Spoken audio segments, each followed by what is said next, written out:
An urgent email from your boss explodes in your inbox like a digital grenade. Your car screeches to a metallic death metal halt, and a cryptic text from a loved one makes your stomach drop like a stone in a well. Your perfect day is now a war zone, and you're caught in the crossfire. Listen up, fellow Stoics of the digital age. Does your life ever feel like you're trying to juggle a dozen flaming torches while riding a unicycle on a tightrope? One minute you're gliding along, the next a tidal wave of chaos hits. Suddenly your brain feels like a web browser with 50 tabs open. One's blaring some mystery music, another is a half-written to-do list, and a dozen more are flashing with new, terrifying notifications. This isn't just a rough day, it's the background hiss of the 21st century. It's that constant hum of chaos that leaves us feeling frazzled, overwhelmed, and like we're perpetually playing catch-up. But what if I told you the secret to navigating this modern madness wasn't some flashy new app or a 5-day juice cleanse?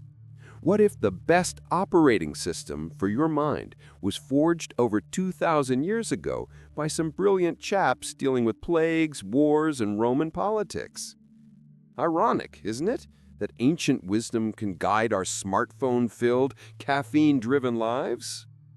This is Stoicism. And it's not about gritting your teeth and powering through. It's an elegant, surprisingly practical toolkit for the mind designed to turn that overwhelming stress into an unbreakable sense of calm.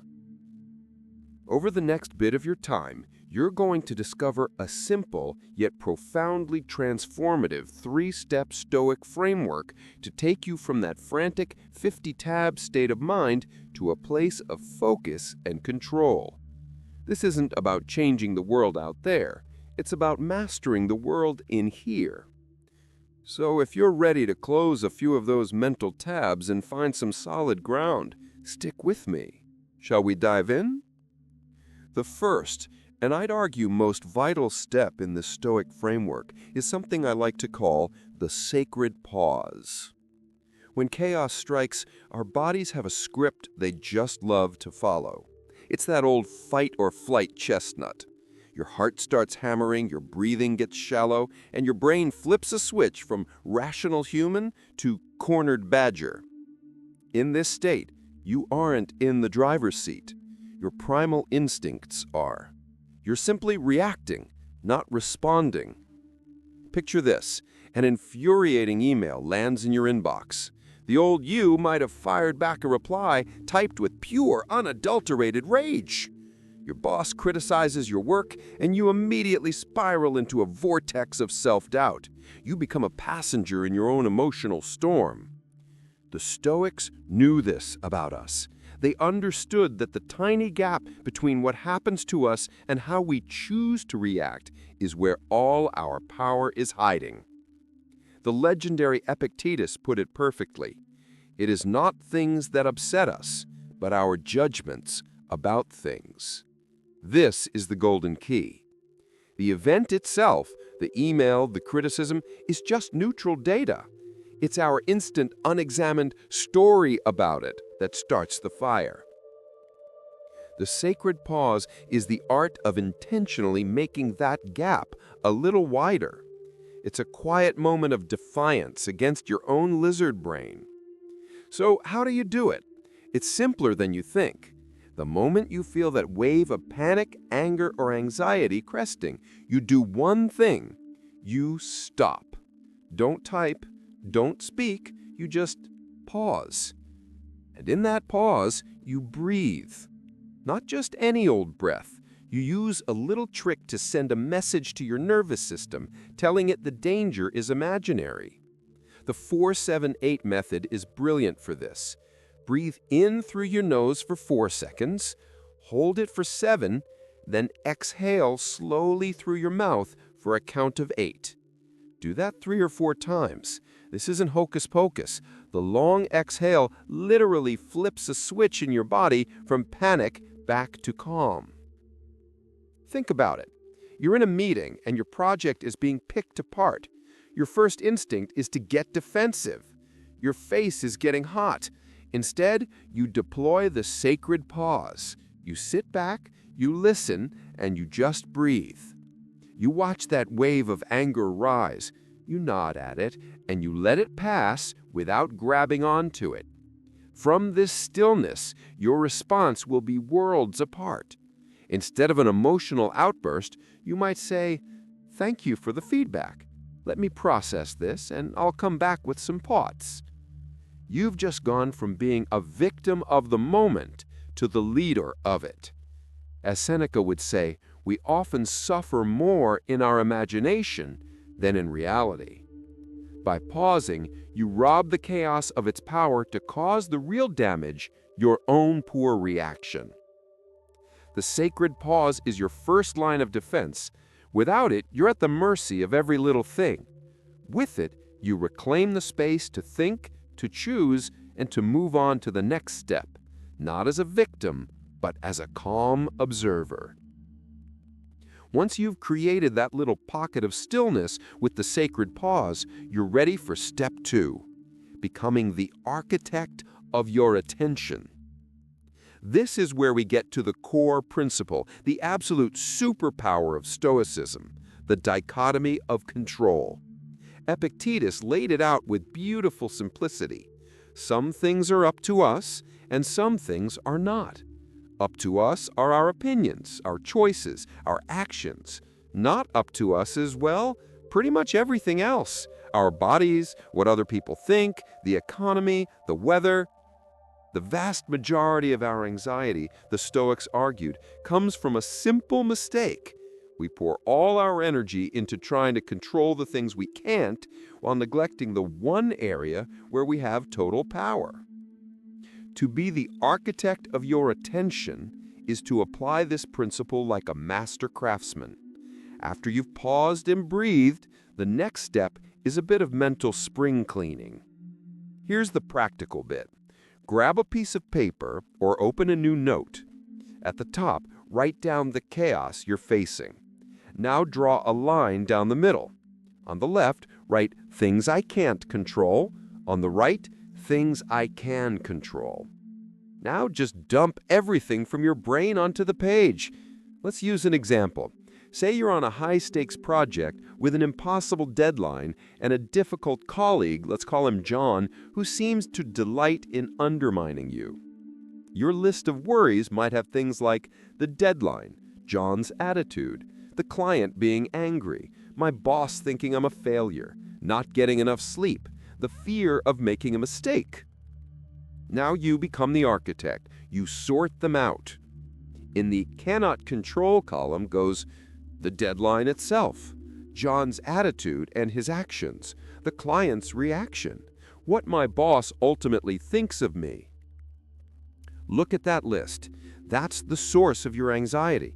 A pile of things you are powerless over, yet where most of us spend 99% of our mental energy fuming and worrying. Now look at the can control column. This is where your power lies.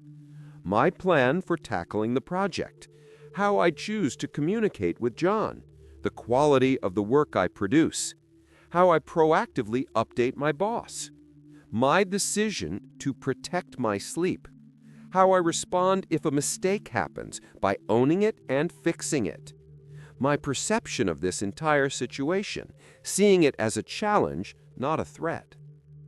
This isn't about pretending the uncontrollable stuff doesn't exist. It's about a radical shift in focus. You acknowledge the left column, you accept it, and then you turn your full, undivided attention to the right. That is your arena. Marcus Aurelius, the Roman emperor, wrote his journal while on the front lines of a war, dealing with a plague and political betrayal. His writings are a masterclass in this sorting process.